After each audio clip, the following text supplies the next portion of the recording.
So, Lannon. You guys have been traveling inside the magical cart known as Florence for about a week now. We're traveling inside something named Flor. I don't like that we named it. Okay, look, I did not fucking push this upon you I guys. know. I knew it though. The minute I said it was like some kind of anthropomorphic monster, Tom was gonna name it something. Anyway. I mean, yeah, okay. So, yeah, so kind of yours has been manning this beast, this magical entity that will take you on magical adventures of sunshine and rainbows. But in this quote unquote week's, yeah, quote unquote, but in this week's span, I would like to know what Lannon has been up to. Well, first and foremost, he's training. Of course. Gotta learn how to use that new armor. I know, right? And after a bit, he flows like water in it. Yeah. Okay, so is he... So I assume he's, like, physically training. It's not, like, training of the mind or something like that. Not entirely, no. Okay. Just, yeah, mostly, like, trying to get a bit stronger. Okay, so... like everyone else in this little party of yours, you two have likely been exploring Florence, trying to figure out the ins and outs, as you might say. Okay. And you sort of found in this multitude hallway door situation thing that one of the doors indeed leads to a fairly spacious room that has been set up sort of for practicing your specific talent. You can see there's sort of like an alchemy table off to the side. There's magic crystals for the more magically inclined people, but definitely for you, we've got like sandbags and little like those little straw dummies that you could chop up or whatever. It's like Ears knew. Yeah, like that. Whatever that is. Oh, Ears. Okay, wait. I thought you were making a game reference. I totally forgot one of my characters' names. Oh my god. You okay. are... Shh. Alright, whatever. Okay. So what does, like, I would like to visualize this. How is Lannon training? Like, what's he doing? He's thinking like... Well, not really doing much thinking, but, he's trying to come up with different ways to use a bunch of his weapons. Like, he could throw a hand axe into one target and then take a couple cards from his dagger deck and throw it into another, just like in as swift a movement as he can. Okay, so he's just sort of getting familiar with his arsenal, yes. Essentially. Yes. Okay, cool. I like it. I now imagine he is like wearing this combat gi and is just flinging fucking cards in all directions. Like, Ears made you put a sign outside of the door that says, "Keep out, Lannon is training," so no one just accidentally walks in and gets stabbed. There's a red light above the door. When on, don't come in. Room in Muse. Okay. So, all right. So Lannon is sort of gotten into this training regimen. He's playing, like, kind of swinging with his hand axes. He's doing the card thing. Yes. And through all this, you actually hear a knock on the door. It's like a series of light raps. Oh. And you hear from the other side, "Lannon, can you please open the door? I don't want to get stabbed again." Did she get stabbed? I forget.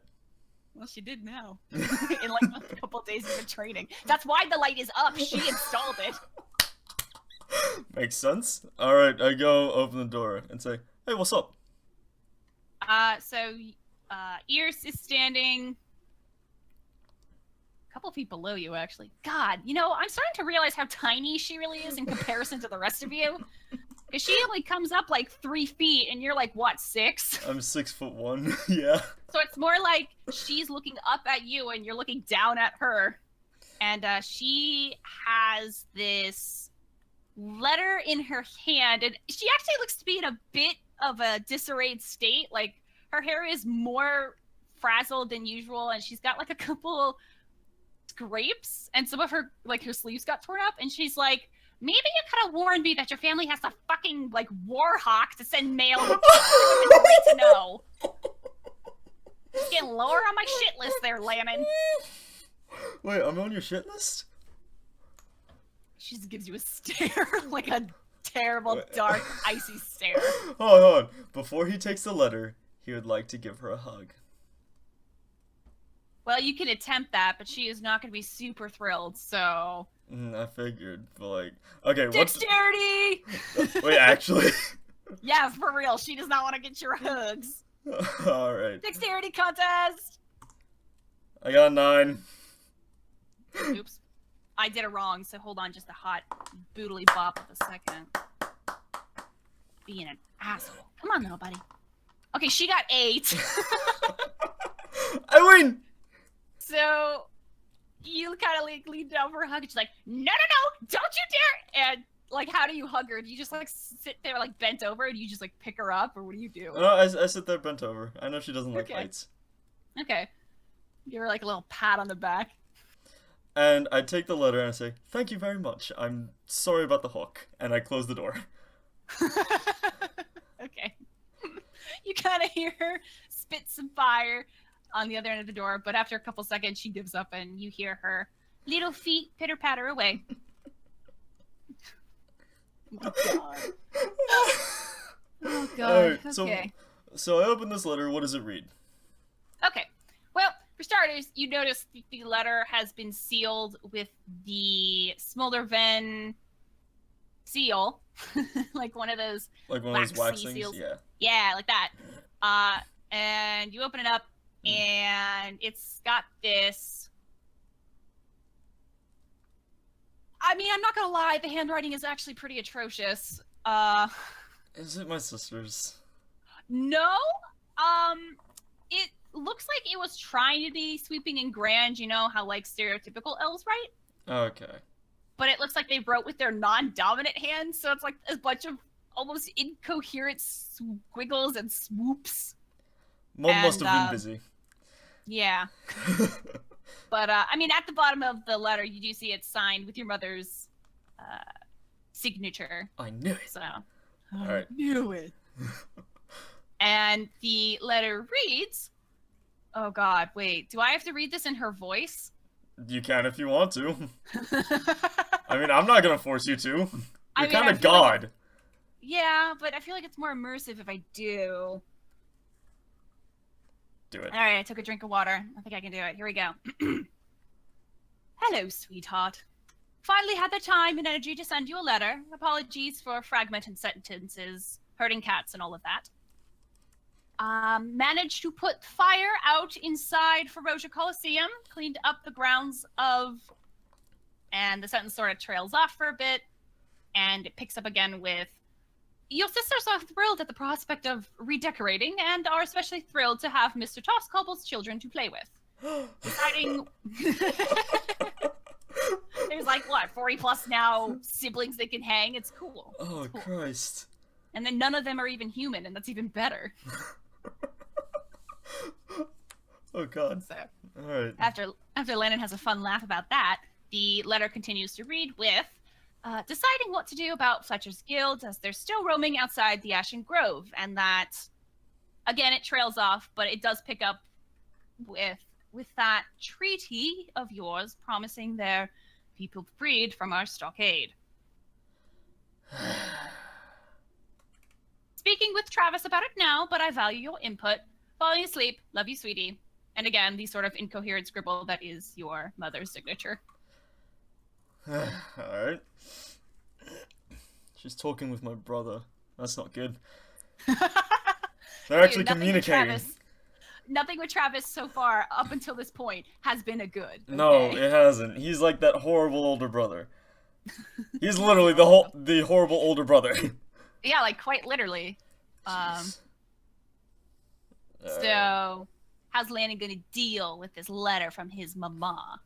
Well, first and foremost, he's gonna keep it because course. he loves letters from his mother. Second, he is going to write a letter back. Okay. Alright. Reading, Dear Mum. And this is in the exact same horrendous scribble. Because he feels as though, you know what? I'm gonna try to be funny. The next letter starts with, "Don't be a smartass." Alright, so Humor not appreciated. he writes, Dear Mum, I'm glad to hear that everything is going ... well. I hear... No, I hear.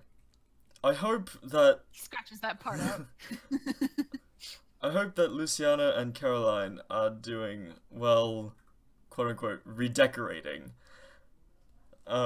Please don't make the Colosseum pink. Just like little fucking parentheses like Yes. Okay.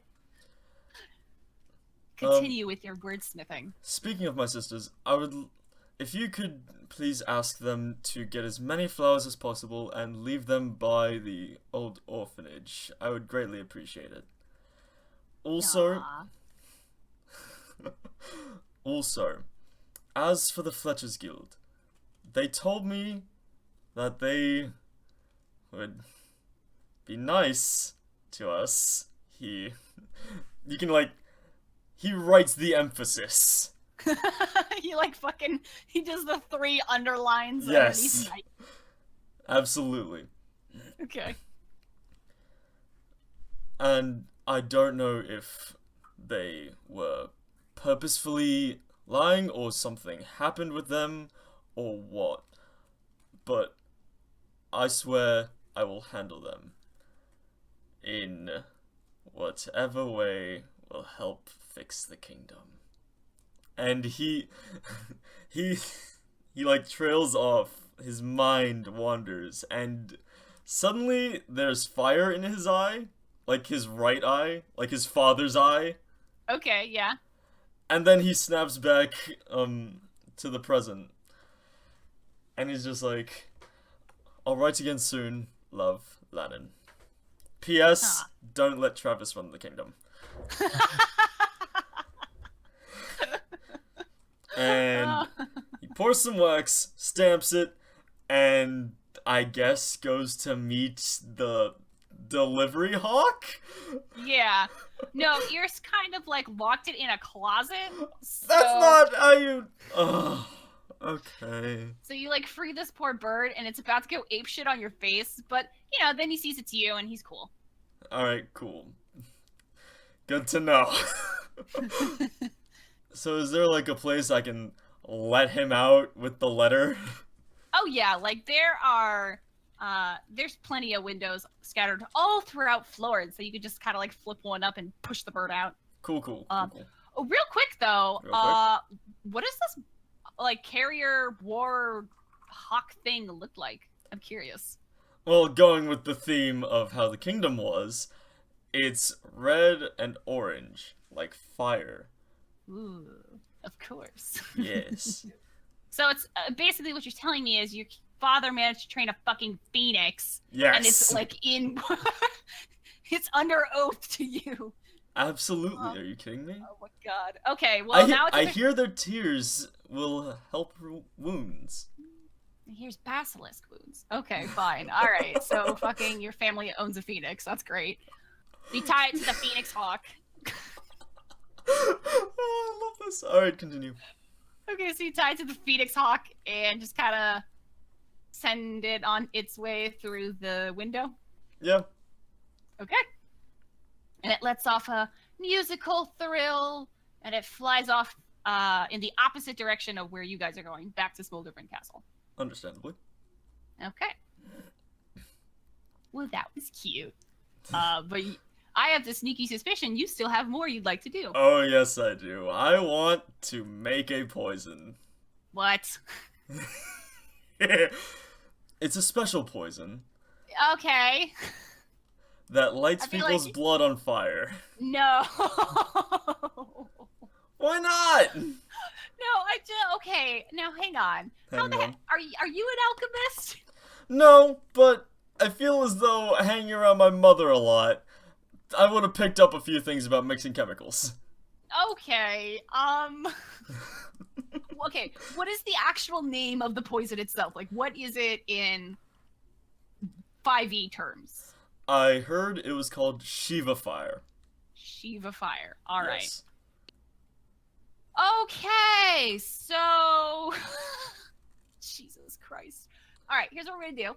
There is indeed, I had mentioned previous, in the sort of training quarters you have now made your home, there is sort of this alchemic mixing table. Yes.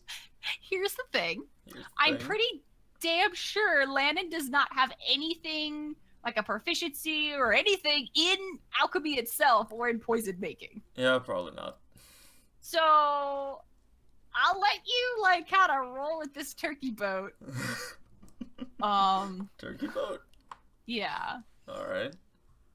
And so we pre-established that Shiva, poison, fire, whatever, is the tiniest bit homebrew, but that's okay. We welcome all things in this game. But what you have to understand is this is probably a really high level thing, seeing as you said, does 5d6 fire damage. So, but I do like where this is going, kind of like Lannon being, well, I've seen my mom do this a million times. How hard can it be? So I'm gonna let this play out for a little bit. I'm not gonna let Lannon die, but I do want this to play out for a little bit. Okay. So Lannon has this kind of moment of inspiration that he wants to make Shiva's fire. And here's my question. Where did he hear about this? Was it from his mother? No, it was it was from some of the people in the Mages Guild. Okay. So some fucking drunken idiots, potentially. Yeah, maybe. Okay. So, you go into this, training ground again, the training room. And instead of the punching bags and the dummies, you go straight for the fucking alchemy table. And, Take a sharp right turn. Yeah. Okay, so how does he approach this? Does he just start, like, grabbing stuff and mixing it together? Is there some, like, rhyme or reason to this? No, he's looking around, seeing if any of the ingredients look familiar enough. Okay. God. Oh, God. Okay, roll me an investigation, then, I suppose. Alright, oh, that's just... But roll disadvantage, because I'm more than positive you are not going to immediately... Like, even if you do think, like, oh, this looks right, it could be the totally wrong thing. Understandable. Alright, so let's investigation roll is- those numbers. First one's an 18, so Okay. damn it. Second one's a 6. No, we're gonna use that hot 6. Okay, so you start looking around, kind of like pulling bottles out, shaking them a bit. It's like, oh, this looks right. And okay, so what do you just like pull another sort of small flask out? Or you just like fucking pull out a witch's cauldron? You're like, yeah, this seems legit. Lannon's not gonna put in a freaking witch's cauldron in case he Aw. does, in fact, use the wrong ingredients and accidentally blow himself up. Okay, But so yeah, that's your mixing vessel. he is getting another flask. Okay. So you pick up sort of this, it almost looks like magma, Oh. but you touch the vial and it's surprisingly not hot. Maybe Ears had foresight and this is like heat-proof glass or something, but regardless of that, you kind of look at this and it's like, oh yeah, it's called Shiva's fire. Clearly I need some fire. Yep. And like you pull out this other sort of purplish bubbling oozy looking thing and kind of shrug and just put that in with your basket of goodies. And Yep. and so you have just kind of like this beaker, I guess, and you're. Oh my god. Okay, so we established you did Constitution damage, right? Yes.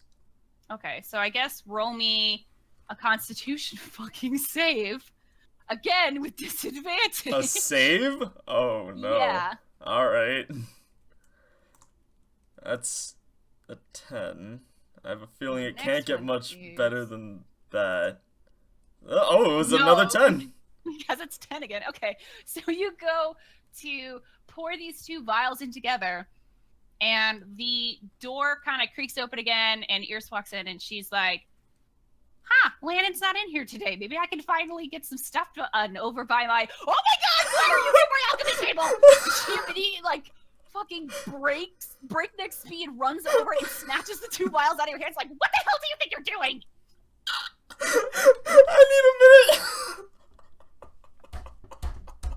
Are you okay? I was trying to do something that I heard about. Oh my god, that totally is a great fucking line of logic to follow when you're dealing with poisons and other explosive shit. God, lower on my list, Lannon. Lower on my list. And she very delicately puts the vials back in their slot. Was I ever even near the top? Well, if it's even possible, now you're like semi-dangling off the paper at this point. God, you stupid. What are you trying to make? He hangs his head down like a child. She's a fire. Lannon, Yeah. what the hell is Shiva's fire? A poison that makes people's blood combust. And you fucking thought that was just a great idea to try and make all willy-nilly, huh? He, like, nods his head a little bit, like, yeah. Oh my god. Could you please, just take, a 10-foot step back away from the table, please? He does so. And, she's kind of, standing in between you and the table now, and your hands are crossed. She is not thrilled with you right now, and she says, look, Lannon, I hate to break it to you, but I have no idea what you're talking about. I mean, I don't claim to be an expert alchemist myself, but Shiva's fire sounds like some bullshit thing somebody got drunk over one night and spouted it to just anyone who'd listen. He puts his finger up like, hey, wait a minute, and then thinks for a second and is like, yeah, probably. She just shakes her head and she's like, maybe you should actually read a book where real poison... Actually, no. And now I'm gonna hide those books so you don't.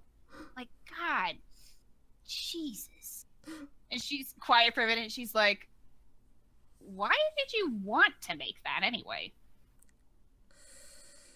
I felt as though it could give Svein's attacking a bit of an edge. You know, And do a sort bit of more at that, damage. yeah, sort of at that, her face lights up a little bit, and she's like, "Oh, you weren't just kind of making it for yourself, then?" No, I can't handle poisons. Are you kidding me? Well, this is the idiot who literally almost blew up my entire cart, or slowly killed us with Vaporea's poison. Holy shit. He does the same thing with the finger and is like, yeah, probably. Okay, look, how about we don't start with that? I can't believe I'm going to offer this. If you want, Winslow kept a journal full of different recipes he's sort of heard of over the years. If you want, I can read those over, kind of get a grasp, and tutor you. She does not. She looks like she actually regrets saying that now, but now it's on the air and she can't take it back. Lannon's smile is brighter than the sun. Oh, God. And he's just like, please? Alright. If I'm gonna do this for you, you gotta do something for me. How you gonna sweeten my pot here if I'm gonna literally equip the dumbest idiot in the world with poison? Alright. Is there paper anywhere nearby? Yes, there is a little station set up for people who would need to write, magical scrolls that they want to tuck away and use for later purposes. Alright, well, he takes 5 pieces of paper and is just. Jesus Christ! Hold on. And writes. writes, good for one use. Get Lannon to do anything without question. You just like hand these little Yes. fucking coupons? Okay. Yes. She reads these over and one of her eyebrows raises a bit and she looks up and she's like, you know what this means, right? Like, anything means anything. Alright, he's still smiling like an idiot and he's like nodding furiously. He really wants to make poisons. Oh my god. She's like, her whole face sort of scrunches up as she's like mulling over the possibilities. Like, on the one hand, idiot with poisons. On the other hand, idiot who won't ask questions. It's only 5. And eventually she rolls up the scrolls and she sort of tucks them into her sleeve and she says, okay, but we're not making this Shiva fire bullshit. We're starting with some basic stuff, okay? He's like, alright. Look, dude, you gotta fucking learn how to walk before you sprint off the cliff, okay? But sometimes you need to run before you can walk. Okay, but no, in this case, I don't want you flying off the cliff because you will literally drag us all down with you. He does the finger thing a 3rd time! And I was like, yeah, you're right.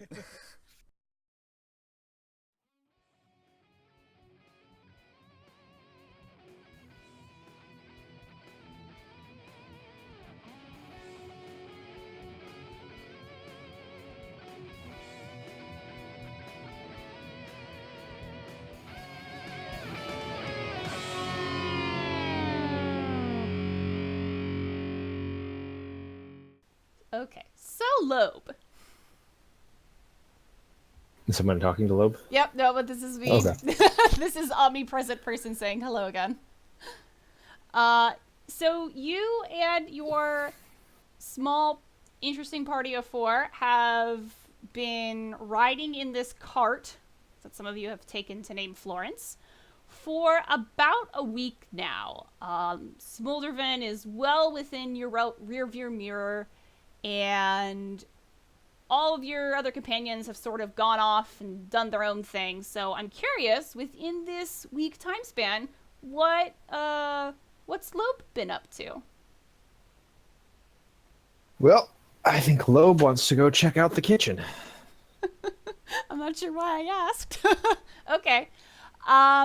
Well, the kitchen is definitely the first thing you see when you walk in. It's off to the left with kind of the sitting area. I imagine it's got like this floating island, and then you've got these nice shelves and like pantry doors and some form of medieval oven and stove that you can use to cook meals on. And Okay. Again, super easy to find, so he probably finds this within like the first couple hours after Ear sort of explains what direction you guys are going and sort of what's to be expected. And so you find yourself in... It's not as grand a spread as the Kingdom of Smolderven had. Obviously, it's a smaller space. Can't really jam-pack that much food, but there is a fair amount of delicacies that Ear seems to have gathered for, not you guys specifically, but just for whoever she happened to pick up. So you've got a nice wide range of food to work with, as well as alcoholic drinks. Those are kind of in barrels, more shoved off to the side, just in case. And Lobe will begin to partake throughout the week. Okay. Now, it'd be pretty short if we just were like, and he eats the end. So does he just sort of grab whatever is nearby and starts eating? Like, does he actually try and make a meal out of something? So what's his game plan here? I guess just to kind of savor whatever he can find in appreciation for the food and whatnot. Okay.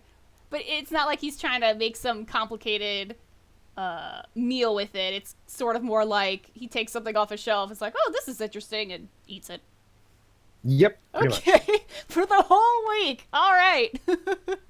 Well, just relaxing. Maybe he'd go around and just make sure everyone's doing okay. Okay, all right. Seeing if anyone wants to talk or anything like that. Okay, so you, this sort of persists for about 3 days. It's just kind of you walking around, exploring the inner workings of Florence, usually with some sort of food stuff in your hand. Kevin, 9 times out of 10, is usually with you. She's come to realize not only are you just a super cool dude, but you also tend to have food that you like to share with her. Unless you are not down with that, but you seem like a guy who would share with a little baby goat. Yep. Yep. He'd be more than happy to share. So it's kind of just 3 days of you and Kevin exploring the area around you. You like duck into this training-esque looking room. You kind of watch Lannon mostly overtake that area. He's kind of got it on lock. He does a lot of sword play, and there's like a couple days where he's off to the corner doing something with like this alchemy table. And you don't see too much of Kennam. He's here and he's there. You sometimes see him way farther down the hall in what kind of looks like a storage closet. Like he's talking to a storage closet, so that's a little weird. Svein's usually by To each their own. Yeah.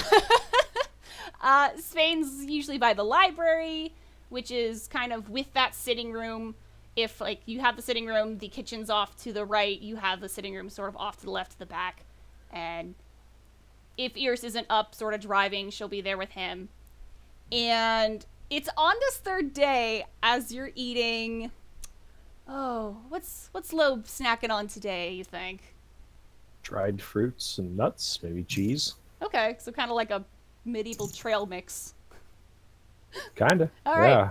No, that's cool. Okay, so you're kind of hanging out in the kitchen. You're snacking on medieval trail mix, giving the occasional handful to Kevin. And Some for me, some for you. yeah, kind of like a me-you thing. You're getting some good bonding points with Kevin. And Iris kind of, she comes down from the staircase, and at this point, it's about midday.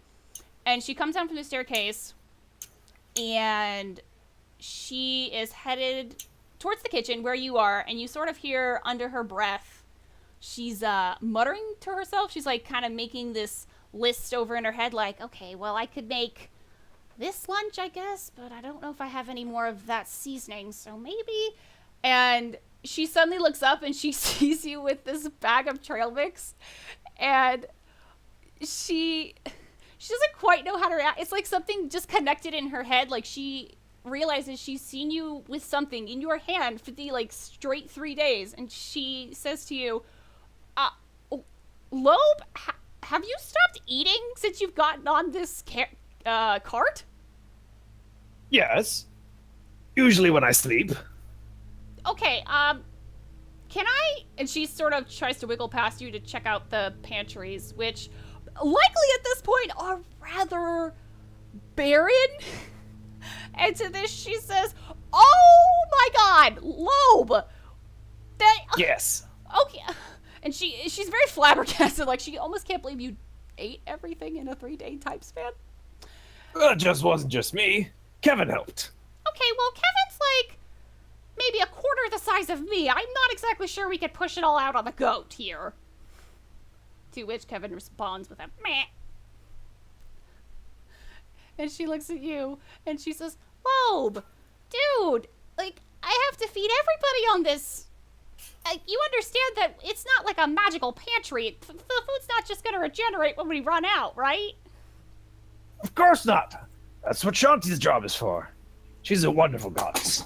Okay, well, as thriller as that plan is, I was kind of hoping we would keep this for 2 weeks worth, but, and she's got her finger pursed on her lips, and she's looking over the scene, and she's shaking her head, and she's like, oh, God, Lobe. Worry not. The goddess will provide, as he touches his nose. Okay, again, a nice sentiment, but not really helpful right at this minute. Oh my god. Why did you just keep eating? Like, we have meals together. Wasn't that enough? Well, yes. She kind of gives you a quizzical expression, sort of gesturing to the pantry and then back to your hand as if to say, and yet. Well, you can't let good food go to waste. It wasn't going to waste. It's called rationing. Oh, that's just silly. Not if you're in an... Okay.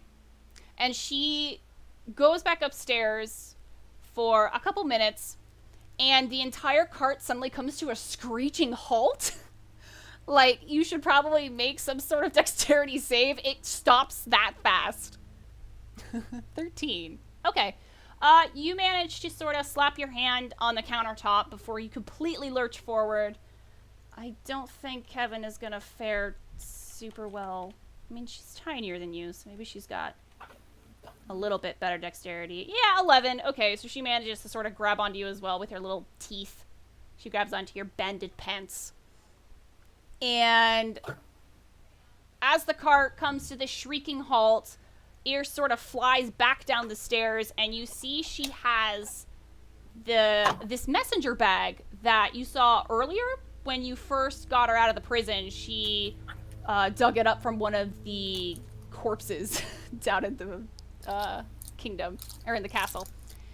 And she hoists this bag over her shoulder, and she gestures to you, and she's like, all right, well, if you're gonna make a mess, you're gonna help me clean it up. Let's go, Lobe. What mess? Just follow me. Come on, let's go. All right. Okay. So you both scuttle out of Florence's mouth, which is the door to the cart.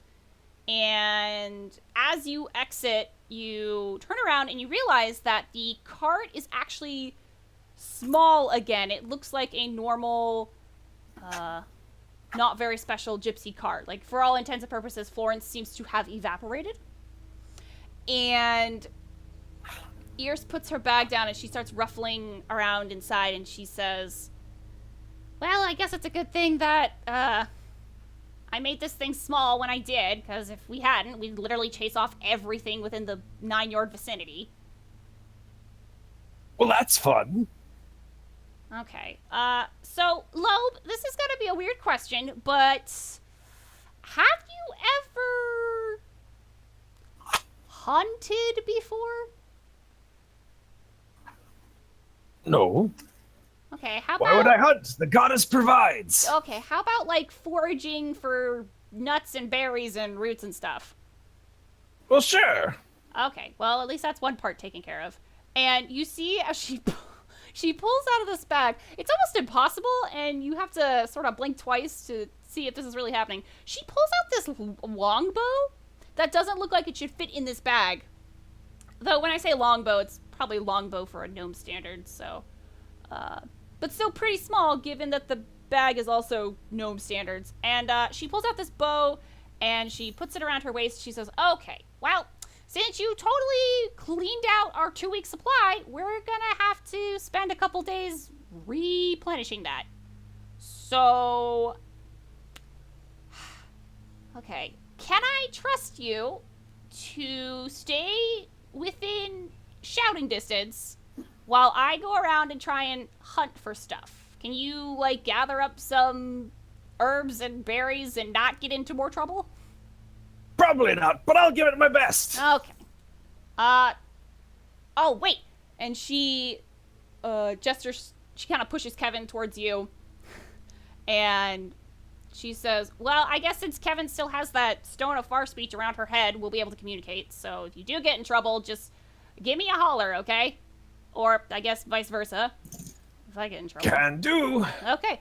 And with that, she kind of breaks off into the forest, out to look for something to hunt. All right. Well, I guess we need to begin with looking around at our surroundings. Yeah, it's a safe assumption. We can actually just jump right into just like a survival check, just because that'll encompass both you looking around and finding what you need to find. Okie dokie. Let's see what I've got. And Kevin's there for moral support. Holy shit! That's some good moral support. Holy moly, 21. Okay. So even though I'm thinking for a second here. Okay, I'm gonna let you sort of break this down. Like, you are in this sort of foresty area. What's Lobe looking for? Like, how does he find whatever he's going out to find? Like, is it like a river? Does he find a bunch of berry bushes? What's his MO here? Well, I think the first thing you would want to do is look for any immediate food, like bushes and stuff like that, for berries and such. Okay. Berries and nuts. Well, But more importantly, does he see any towns or paths or signs? You could just go in and buy food. I mean, yeah, with that roll, you realize that... Oh my god, is he still eating that bag of trail mix as he looks around? Okay. Could be. Could be. So as Sorry, I didn't think that Mike would pick that up. Oh, no, definitely 100% did. But we will roll with it as... Opening a box. Yeah. No, it's the medieval trail mix. But yeah, so with that 19, which basically equated to 21, you do realize that Ears had almost conveniently parked next to a row of berry bushes, kind of like offsetting a creek. So those are definitely there. But as you go closer to those berry bushes, you do see past this creek and sort of over a hill, there is a town. Like, it's not a massive settlement, but there are some houses, and you do see some little dots of people hither and thither. Any farms? Yeah, not in the traditional sense. You see a lot of, like, more of those kind of berry bushes. You see some, no, I guess it would be in the traditional sense. You're still in the plains. Yeah, there's some fields that have this kind of ratty-looking crop. Maybe some, like, combination between corn and wheat. Corn. You see, Kevin? The goddess provides. Meh. Let's make our way to town. Okay. So you start over to the town, and you quickly realize that those little dots are actually rather big dots. Turns out these, the people here are orcs. A lot of really big, tall, green, intimidating-looking orcs. And, I don't... I don't know if Lobe knows anything about orc culture, or this might be a new sight to him. Probably not. He speaks common, halfling, and elf, but no orcish. No orcish. All right, so this might be a little new territory here. So I guess for all intents and purposes, Lobe walks into a town full of green people. Very tall green people. All right. Well, I guess we will head to the first rugged-looking orc that we see and go, "Hello, good sir. By chance, do you have any work that I could exchange for some goods?" The orc kind of looks at you. Well, the very first thing he does is he sees sort of you approaching, and he holds this... I don't want to call it a hoe, but that's what it is. It's a farming tool. I couldn't think of another farming implement. I couldn't think of another one. Holds this farming implement sort of at the ready to whack you if need be, but then you start talking and you look very jovial. He still looks confused. He doesn't quite understand what you're saying. He actually responds, and it's in a language you don't understand. Doesn't speak common. Let's try Elvish.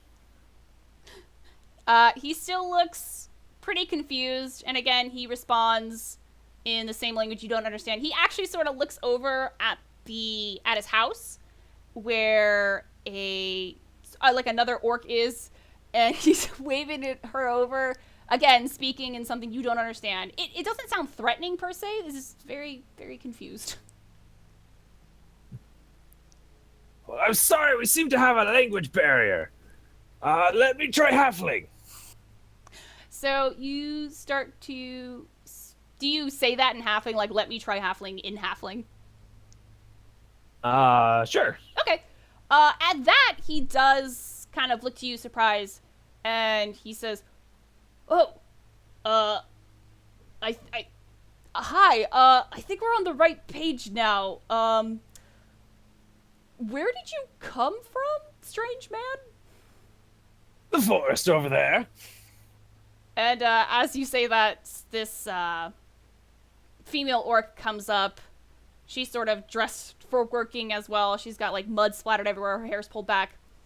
And the male orc kind of looks at her and she says, "Oh, honey, look! I think it's some sort of druid." And she says, "Oh, that's lovely. We did remember to make an offering to the forest god, right? Like, you did that this morning, right?" And you see the male orc sort of look sheepish, and he looks to you and he says, "Oh, you're not here because of that, are we? I was gonna do it this morning, I swear, I kind of forgot." I don't think so. Don't really know any forest gods. What's a druid? And they exchange looks, and the male orc says, "Well, I guess I could do it. Now, we have some stuff in the cellar, right? Yeah, honey, we do. Listen, if you wait here, we can get you that offering, and you hopefully will go back to whence you came, and we can keep this sort of growing cycle going. Like, we'd rather not have our entire land stricken with famine. That'd be great. If you could just tell your boss." That sounds awful. It is. So if you can tell your boss that we totally did our offering on time, like, okay, well, there she is. And the wife comes back and she's got quite a few baskets of farmy goods. There's a couple baskets of berries. You see some of the weird kind of weedy looking crop. And you've got some slightly off-colored baked bread, and there's a lot of it. And they kind of push all the baskets onto you, and they say, "Okay, so again, did this on time. No famine for our land, right?" Well, I would hope not. All right, good. Same page. And with that, they sort of shoo you back off to the forest. And I don't know if you, like, take that initiative or you stay behind. Well, I guess I lean down to the goat. There's these green people, and they wanted me to tell you to not strike their farmland with this famine. It sounds awful. I'm not sure why, but they also gave me these baskets full of bread and roots. Meh. And the orcs seem cool with this. And they say, "All right, cool. Well, have a good walk back, and we'll see you hopefully never again." He gives you a thumbs up. Okay. So you make your way back to the cart, and let's see if Ears had any luck. Okay, Ears comes back with like a fucking majestic stag, because that's a 19. Holy moly, you two. And she's sort of dragging this giant, elegant-looking white stag carcass back, and she says, "Okay, well, this will probably last a couple days, so don't feel bad if you didn't find any." And then she turns around, and she sees you kind of staggering in with this tower of baskets and food. And she says, "Holy shit, Lobe! Where did you find all of that?" Well, I didn't find any of it. These very nice green people gave it to me, but they were concerned about this famine. I told it to the stone on the goat. You must not have heard me.